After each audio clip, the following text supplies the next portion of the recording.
Welcome to the Coffee Clutch. Today we want to talk about the old saying, sticks and stones may break my bones, but words will never hurt me.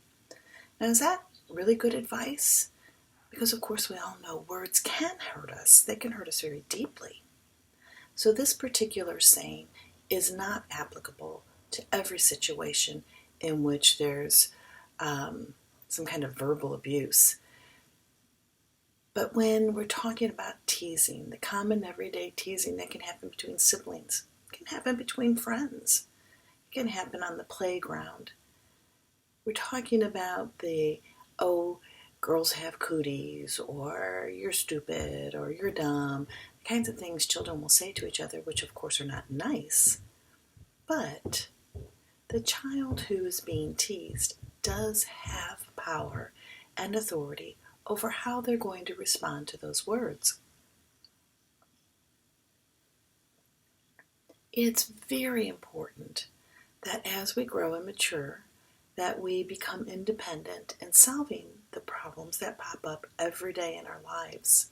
Nobody's spared from being teased at one time or another. I can certainly remember running into the house as a child, telling my mom, they said, I think at the time, girl cooties was something that was kind of popular to say. And that would be so offensive to me. As well, it was supposed to be. And the boys in the neighborhood who said it got the rise out of me that they were looking for.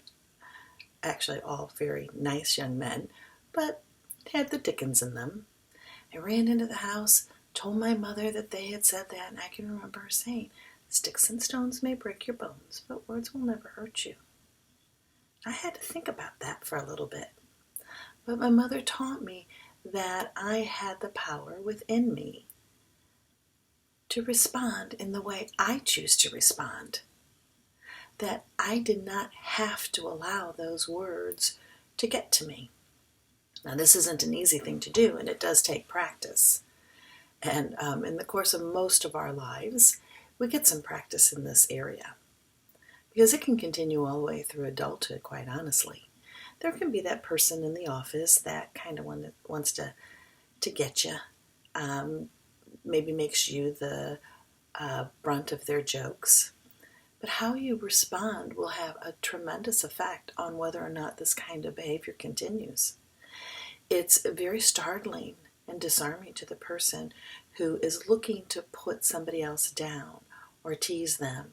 When you look at them and say, I don't really care what you say. You don't matter. If you want to say that, go ahead. But I don't care. Now, the truth be known, we do care. And I understand that. But we have to be able to grow in inner strength so that we can respond in that way. And this old saying reminds us, if you're physically attacked, your ability might be quite limited on how you're going to respond. But when somebody uses words against you, you are wholly and totally in control of the response you choose to make.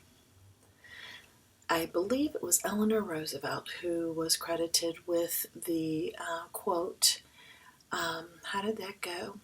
It was the quote that no one can intimidate you. You allow someone to intimidate you. Well, wow. I remember the first time I heard that I was in college. And the teacher was talking to us about going into the clinic. I was studying to be a physical therapist, and that there can be intimidating situations, and especially when patients' family was around, and reminding us that we don't have to be intimidated. We don't have to allow somebody to intimidate us. Certainly wasn't because the patient's family were trying to intimidate us. It just can be an unnerving situation, and that we were being told to take on that responsibility, take charge of your feelings, take charge of how you respond in a particular situation. This old saying reminds us we have the inner strength to determine how we're going to respond to any situation. Our value does not come from outside of us. It's from within us. because we're not just accidents that occurred in the great cosmos. I know some people believe that. I do not. I think we were particularly created, which gives us purpose, gives us meaning, gives us value. If we're just simply an accident in the cosmos that happened in a big bang many years ago, then we really don't have a purpose. We just kind of happened. But I think people intrinsically know that there is value to who they are, and that people have a particular value. And when we muster up the strength within us to respond appropriately to situations, then we take control of our lives, and there's a dignity in that. There's a freedom in that. So while it may start with just the girl cooties on the playground, or a sibling telling you you're adopted. I used to be told that. I was one of 10 children, and only 2 of us had red hair. So they would tell me time and time again, well, you were adopted. And while there's nothing wrong with being adopted, it concerned me. And it was teasing. And my mother used to say, don't let that bother you. Remember. And she would repeat the saying often. Words can never hurt you. You are in control. And I did take that advice with me throughout my life and applied it to many situations in the course of my life. And it is valuable, it gives you strength, and there's tremendous wisdom in that old saying. Now, that old saying first was seen in the writings of Alexander William King Lake, and that was in 1830. So it's not as old as some of the Aesop fables, but it's old enough. It's been around a long time. It's tried. It's true. So the next time you're with a friend, or there's a little one around and they're struggling with a particular situation of being teased, or having unkind words said to them, remind them their strength, their value comes from within.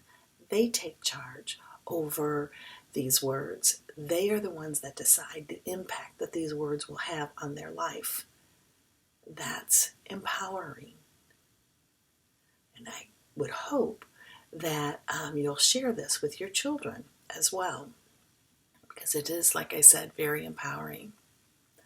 So if you enjoyed this little tidbit on this little old saying, I hope you'll push the like button, share, and come back and visit again. So until next time, enjoy that cup of coffee.